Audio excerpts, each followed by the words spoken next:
जय हिंद दोस्तों, आप सभी का स्वागत है आपके इस यूट्यूब प्लेटफॉर्म एमसीक्यू स्टडी पर। दोस्तों, हम 21 तारीख के बाद से ये डाल रहे हैं आपके लिए करंट अफेयर। बीच में कुछ एग्ज़ाम्स वगैरह थे, बिहार वगैरह जाना पड़ा, इसी वजह से हम आपको अपडेट नहीं कर पाए करंट अफेयर। तो आज का जो करंट अफेयर है 28 अगस्त का, आज हम अभी डिस्कस कर रहे हैं। और 21 से लेकर 27 अगस्त तक का जो वीकली करंट अफेयर है, वीकली करंट अफेयर के फॉर्म में हम आपको उपलब्ध करा देंगे आज शाम से पहले। तो दोस्तों, आज का हम करंट अफेयर डिस्कस कर रहे हैं।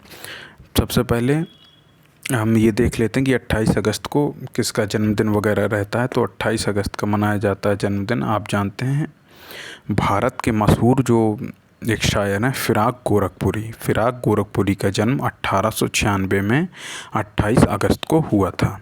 आप लोग को कमेंट सेक्शन में ये बताना है कि फिराक गोरखपुरी का मूल नाम क्या था। दोस्तों, आप लोग से जो भी प्रश्न पूछे जाएं उसके कमेंट सेक्शन में जवाब ज़रूर दीजिएगा।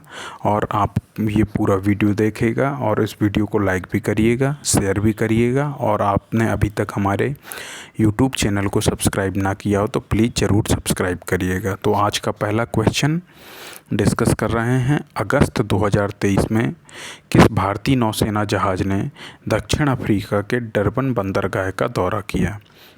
डरबन बंदरगाह का दौरा जो किया है भारतीय नौसेना के जहाज़ INS सोनायना ने किया है। कब से कब तक? इन्होंने 21 से लेकर 25 अगस्त तक इन्होंने डरबन बंदरगाह का दौरा किया है। डरबन कहाँ पे है? दक्षिण अफ्रीका में है, ठीक है। डरबन कहाँ है? दक्षिण अफ्रीका में। दक्षिण अफ्रीका के PM के बारे में अगर पूछा जाए तो वो हैं सिरिल रामाफोसा। कौन है? सिरिल रामाफोसा दक्षिण अफ्रीका के प्रधानमंत्री हैं। नेक्स्ट क्वेश्चन पर चलते हैं। अगला क्वेश्चन है, किस योजना ने नागरिक केंद्रित सेवाएं प्रदान करने के लिए उभरती प्रौद्योगिकियों के अनुप्रयोग के लिए ई-गवर्नेंस 2023 का राष्ट्रीय पुरस्कार जीता है? तो जिसने ई-गवर्नेंस का राष्ट्रीय पुरस्कार जीता है 2023 का, वो जो योजना है वो योजना है स्वामित्व योजना। स्वामित्व योजना ने ई-गवर्नेंस 2023 का राष्ट्रीय पुरस्कार जीता है। अब ये जानते हैं कि स्वामित्व योजना क्या है। स्वामित्व योजना जो चलाई गई थी वो पंचायती राज मंत्रालय के द्वारा चलाई गई। पंचायती राज मंत्रालय के द्वारा स्वामित्व योजना चलाई गई, पूछा भी जा सकता है, इसे याद रखिएगा।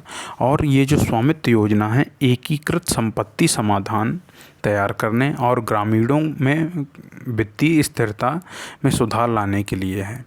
मतलब जैसे जगह जगह जो संपत्तियां हैं, कई बेनामी संपत्ति भी रहती हैं गांव में, सब ऐसे ही बिना कागज़ वगैरह के चलता रहा है पुराना, तो उनकी जो संपत्तियां हैं उन सभी को एकीकृत करने के लिए कि सब मतलब एक फिक्स जगह पर नोट हो कि किसकी संपत्ति कौन सी है, वो तैयार करने के लिए और ग्रामीणों की वित्तीय स्थिरता में सुधार लाने के लिए स्वामित्व योजना पंचायती राज मंत्रालय द्वारा चलाई गई।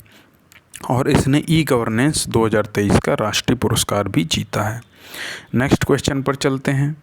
हिंदी फिल्म के दिग्गज गीतकार देव कोहली का कितने वर्ष की उम्र में निधन हो गया? देव कोहली जी का मुंबई में 80 वर्ष की उम्र में निधन हो गया। देव कोहली जी बहुत ही प्रसिद्ध गीतकार थे। इन्होंने लगभग 100 से अधिक फिल्मों के गीत लिखे, जिनमें बाजीगर वगैरह मूवियाँ भी शामिल है। बाजीगर जो मूवी है वो भी शामिल है। और इन्हें जो पहला ब्रेक मिला था, इन्हें पहला ब्रेक कौन सी मूवी से मिला था? इन्हें पहला ब्रेक मिला था 1969 की गुंडा मूवी एक जो आई थी, उससे इन्हें पहला ब्रेक मिला था। इन्होंने अपने करियर की शुरुआत की थी। नेक्स्ट क्वेश्चन पर चलते हैं। अगला क्वेश्चन है, emerging developer of the year के रूप में किसे सम्मानित किया गया? किसके रूप में? Emerging developer of the year के रूप में किसे सम्मानित किया गया है? तो जो emerging developer of the year के रूप में सम्मानित किया गया ATS होमक्राफ्ट को। ATS होमक्राफ्ट को दिल्ली में आयोजन हुआ था। इस कार्यक्रम का जो पुरस्कार दिए गए, इस कार्यक्रम का आयोजन दिल्ली के होटल द ग्रांड में हुआ था। और इसमें ATS होमक्राफ्ट को emerging developer of the year का अवार्ड दिया गया। नेक्स्ट क्वेश्चन पर चलते हैं। लिंक टेस्टिन में अगले भारतीय राजदूत के रूप में किसे नामित किया गया है? तो अगले भारतीय जो राजदूत के रूप में नामित किया गया है ये 1922 बैच के IFS ऑफिसर हैं जिनका नाम है मृदुल कुमार। इन्हें नियुक्त किया गया है। नेक्स्ट क्वेश्चन पर चलते हैं। अगला क्वेश्चन है, भारत और किस देश ने अपना पहला लाइव पेपरलेस लेन देन शुरू किया है?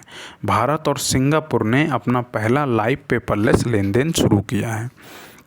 तो भारत वगैरह जो हैं अपना जो वित्तीय लेन देन करेंगे, भारत और सिंगापुर, वो UPI या फिर ऑनलाइन माध्यम से करेंगे। पेपरलेस लेन देन इन्होंने शुरू किया है और जो भी पेपर वर्क रहेगा वो भी ऑनलाइन रहेगा, याद रखिएगा। अब आप लोग को कमेंट सेक्शन में क्या बताना है कि सिंगापुर की राजधानी क्या है?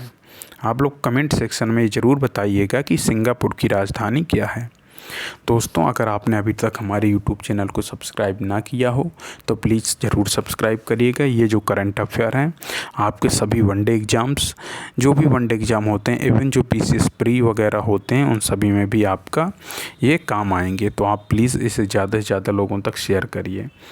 अभी UP SSC का पेट एग्ज़ाम होना है यूपी में, और यूपी समीक्षा अधिकारी वगैरह, यूपी पुलिस, MP पुलिस जो भी है, उन सभी के लिए ये स्पेशल क्वेश्चन, ये डेली करंट अफेयर जो हैं उन सभी के काम आएंगे। तो इन्हें आप ज़रूर पढ़ते रहिएगा।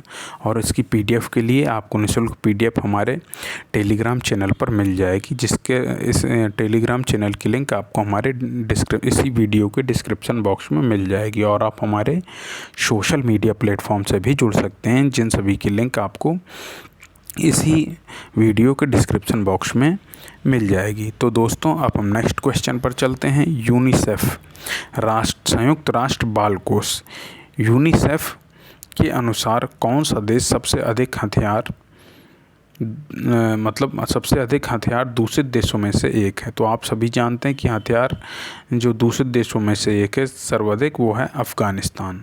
तो आप लोग को ये बताना है कि यूनिसेफ का फुल फॉर्म क्या है इंग्लिश में। हिंदी में तो लिखा है संयुक्त राष्ट्र बाल कोष। तो आप लोग को बताना है इंग्लिश में यूनिसेफ का फुल फॉर्म क्या है और इसका हेडक्वार्टर कहाँ पर है। तो अफ़गानिस्तान जो है, या इसका कार्यालय कहाँ पर है? तो अफ़गानिस्तान जो है सर्वाधिक हथियार दूषित देशों में से एक है। अफ़गानिस्तान की राजधानी क्या है? अफ़गानिस्तान की राजधानी है काबुल। और आप लोग ये बताइए कि वर्तमान में अफ़गानिस्तान के प्रधानमंत्री कौन है? आप जानते हैं कि अफ़गानिस्तान पर किसका कब्जा है? तालिबान का कब्जा है इस समय, वही इस समय सरकार चला रहे हैं। नेक्स्ट क्वेश्चन पर चलते हैं। किस देश ने हाल ही में भारत से 7 आवश्यक वस्तुओं की सुरक्षित आपूर्ति की मांग की है? तो बांग्लादेश ने भारत से कहा है कि आप हमें 7 आवश्यक वस्तुओं की सुरक्षित आपूर्ति दीजिए। वो 7 वस्तुएं कौन कौन सी हैं? उसमें है गेहूँ, चावल, दाल, चीनी, प्याज, लहसुन और अदरक। इन 7 आवश्यक वस्तुओं की सुरक्षित आपूर्ति की मांग की है। बांग्लादेश की राजधानी क्या है? बांग्लादेश की राजधानी सभी जानते हैं ढाका है, मुद्रा टका है और प्रधानमंत्री हैं यहाँ की शेख हसीना है। दोस्तों, आप लोग कमेंट सेक्शन में ये बताइए कि बांग्लादेश का जो राष्ट्रगान है आमार सोनार बांग्ला, ये किसके द्वारा लिखित है? और बंगबंधु किसे कहते हैं? तो हम बंगबंधु बताए दे रहे हैं, शेख मुजीबुर रहमान को कहा जाता है। और आप लोग को कमेंट सेक्शन में क्या बताना है कि बांग्लादेश का जो राष्ट्रगान है आमार सोनार बांग्ला, वो किसके द्वारा रचित है। नेक्स्ट पर चलते हैं। अगला क्वेश्चन है, बहरीन स्थित किस मिशन ने काउंसलर पहुंच के लिए नया मोबाइल ऐप लॉन्च किया है? तो बहरीन स्थित भारतीय मिशन जो है, इन्होंने काउंसलर पहुंच के लिए नया मिशन लॉन्च किया है। तो ठीक है, आप लोग को कमेंट सेक्शन में क्या बताना है कि बहरीन की राजधानी क्या है। बहरीन की राजधानी के बारे में आप लोगों को कमेंट सेक्शन में बताना है। कुछ क्वेश्चन इसलिए आप लोग से पूछे जा रहे हैं जिससे आप लोग खुद सर्च करें और आप लोग उसके आंसर पता कर सकें। नेक्स्ट क्वेश्चन पर चलते हैं। अगला क्वेश्चन है, किस IIT को हाल ही में एक गुमनाम दानकर्ता से 160 करोड़ रुपए का भारी दान मिला है? 160 करोड़ रुपए का जो भारी दान मिला है वो IIT बॉम्बे को मिला है। गुमनाम दानकर्ता ने दिया हुआ है और शायद ऐसी संभावना जताई जा रही है कि IIT बॉम्बे का कोई पूर्व छात्र है।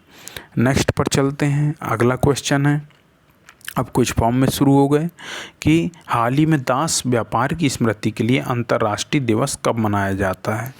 तो ये जो अंतर्राष्ट्रीय दिवस ये मनाया जाता है, ये कब मनाया जाता है? 23 अगस्त के लिए, 23 अगस्त को मनाया जाता है। और ये कब शुरू किया गया था? ये 1998 से मनाना शुरू किया गया था। इसके अलावा 23 अगस्त को अब से क्या मनाया जाएगा भारत में? भारत में मनाया जाएगा नेशनल स्पेस डे। प्रधानमंत्री मोदी द्वारा इसकी घोषणा की गई है कि नेशनल स्पेस डे हर साल 23 अगस्त को मनाया जाएगा। और ये क्यों मनाया जाएगा? क्योंकि चंद्रयान 3 ने 23 अगस्त 2023 को जो साउदर्न पोल है चंद्रमा का, वहाँ पर इन्होंने सफलतापूर्वक लैंडिंग की है। नेक्स्ट पर चलते हैं। अगला क्वेश्चन है, हाल ही में खेलो इंडिया महिला लीग का नाम बदलकर क्या रखा गया है? जो खेलो इंडिया महिला लीग है उसका नाम बदलकर कर दिया गया है अस्मिता महिला लीग। क्या किया गया है? अस्मिता महिला लीग। और ये किसने इस लीग के नाम बदलने की घोषणा की? इसकी घोषणा की है अनुराग ठाकुर ने। आप सभी जानते होंगे कि अनुराग ठाकुर भारत के केंद्रीय युवा मामले और खेल मंत्री हैं, मतलब खेल मंत्रालय के मंत्री हैं। ये इनके पास है, कौन से? केंद्रीय युवा मामले और खेल मंत्रालय अनुराग सिंह ठाकुर के पास है। नेक्स्ट क्वेश्चन पर चलते हैं। अगला क्वेश्चन कौन सा है देखते हैं। हाल ही में विश्व पैरा पावर लिफ्टिंग चैंपियनशिप में भारत ने पहली बार कौन सा पदक जीता है? तो विश्व पैरा पावर लिफ्टिंग चैंपियनशिप में भारत ने पहली बार स्वर्ण पदक जीता है। अब ये जान लेते हैं कि स्वर्ण पदक किसने जीता है। स्वर्ण पदक हनी डबास, ये खिलाड़ी का नाम है हनी डबास, ने विश्व पैरा पावर लिफ्टिंग चैंपियनशिप में स्वर्ण पदक जीता है। अब रहा कि इसमें स्वर्ण पदक के अलावा भी किसी ने कुछ जीता है, तो हाँ, एक रजत पदक जीता गया है। किसके द्वारा? राहुल जोगराजिया के द्वारा। राहुल जोगराजिया के द्वारा कौन सा पदक जीता गया है? रजत पदक जीता गया है। नेक्स्ट क्वेश्चन पर चलते हैं। अगला क्वेश्चन है, हाल ही में श्रेया धावीसन किस देश के नए प्रधानमंत्री बने हैं? अगर श्रेया धावीसन के बारे में बताया जाए किस देश के नए प्रधानमंत्री बने हैं, तो ये लोग थाईलैंड के नए प्रधानमंत्री बने हैं। थाईलैंड की राजधानी क्या है? थाईलैंड की राजधानी है बैंकॉक। और जो नए प्राइम मिनिस्टर बने हैं वहाँ के, उनका नाम है श्रेया धावीसन। नेक्स्ट क्वेश्चन पर चलते हैं। अगला क्वेश्चन है, हाल ही में किसे स्मार्ट मोबिलिटी का अध्यक्ष नियुक्त किया गया है? अगर स्मार्ट मोबिलिटी के बारे में बात की जाए तो ये जो अध्यक्ष नियुक्त किया गया है उनका नाम है मनोज कोहली। क्या नाम है? मनोज कोहली जी को स्मार्ट मोबिलिटी का अध्यक्ष नियुक्त किया गया है।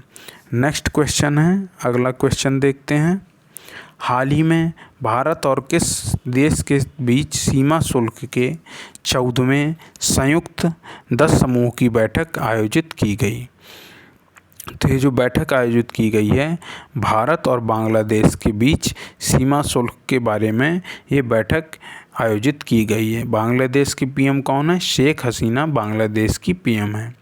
नेक्स्ट पर चलते हैं। हाल ही में एनजीटी के नए अध्यक्ष कौन बने हैं? एनजीटी के नए अध्यक्ष कौन बने हैं? सबसे पहले एनजीटी क्या है? एनजीटी का फुल फॉर्म है नेशनल ग्रीन ट्रिब्यूनल। क्या है? नेशनल ग्रीन ट्रिब्यूनल जो है एनजीटी का फुल फॉर्म है। हिंदी में कहा जाए तो राष्ट्रीय हरित प्राधिकरण कहते हैं। राष्ट्रीय हरित प्राधिकरण कहते हैं। और एनजीटी जो है, एनजीटी की स्थापना कब हुई थी? एनजीटी की स्थापना हुई थी 18 अक्टूबर 2010 को इसकी स्थापना हुई थी। Ministry of law and justice इसके अंडर में ministry of law and justice के अंडर में एनजीटी आता है।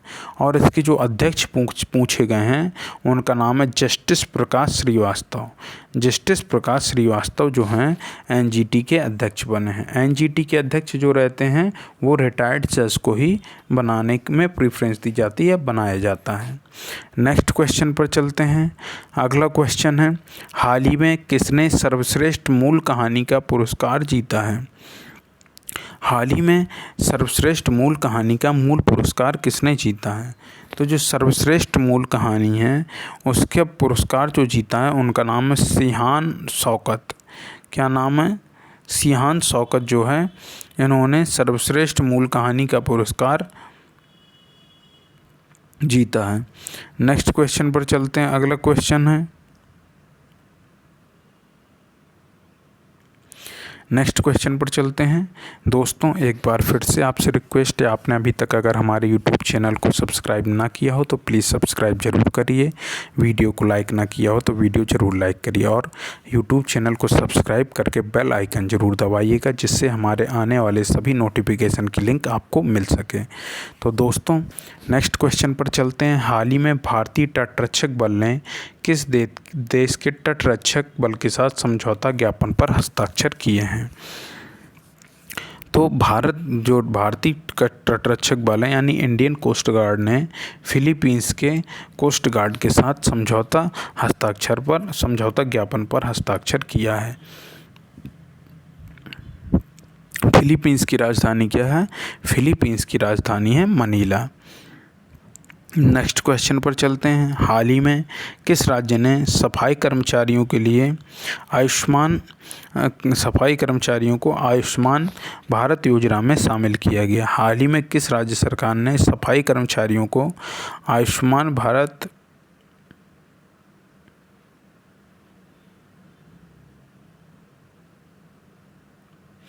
नेक्स्ट पर चलते हैं। अगला क्वेश्चन है, पहले तो ये बता दिया हमने कि नेक्स्ट मतलब इसी क्वेश्चन को देख लेते हैं। हाल ही में किस राज्य सरकार ने सफाई कर्मचारियों को आयुष्मान भारत योजना में शामिल किया है? सबसे पहले तो आप जानते हैं कि आयुष्मान भारत योजना क्या है। ये एक स्वास्थ्य से संबंधित योजना है। जो भी आयुष्मान भारत योजना से जुड़ा रहता है उसके परिवार को प्रति वर्ष 5 लाख रुपए तक का इलाज की सुविधा प्रदान की जाती है। तो ये जो है सफाई कर्मचारियों को जो आयुष्मान भारत योजना में लागू किया है, मतलब अलाउ किया है, शामिल किया है, वो है हिमाचल प्रदेश सरकार। हिमाचल में जो है वर्तमान में कांग्रेस की सरकार है और इस समय कांग्रेस की सरकार है और सीएम कौन है कांग्रेस की तरफ से?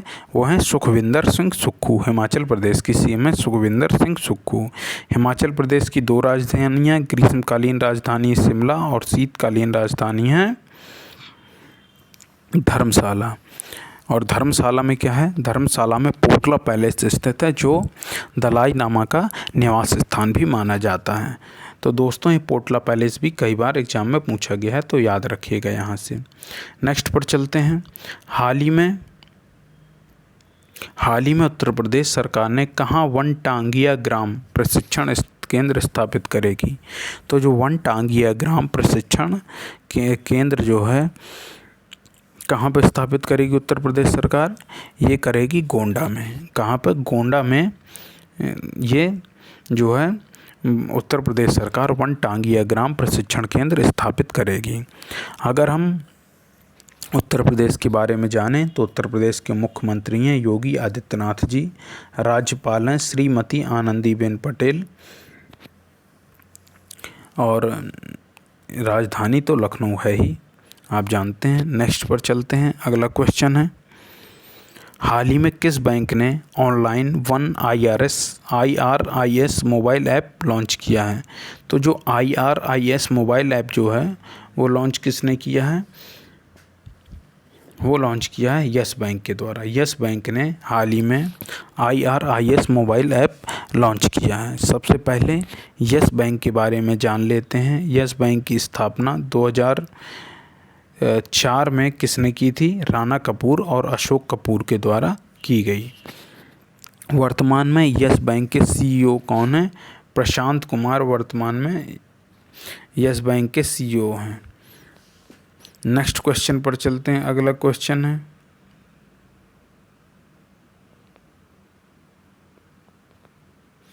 नेक्स्ट पर चलते हैं। अगला क्वेश्चन है, हाल ही में दुनिया की सबसे ऊंची मोटर योग्य सड़क का निर्माण कहाँ शुरू हुआ है। आप जानते हैं कि बहुत से बाइकर्स वगैरह लद्दाख तक बाइक वगैरह से जाते हैं, तो जो सबसे ऊंची मोटर योग्य सड़क जो है वो लद्दाख में, इसका निर्माण जो है लद्दाख में शुरू हुआ है।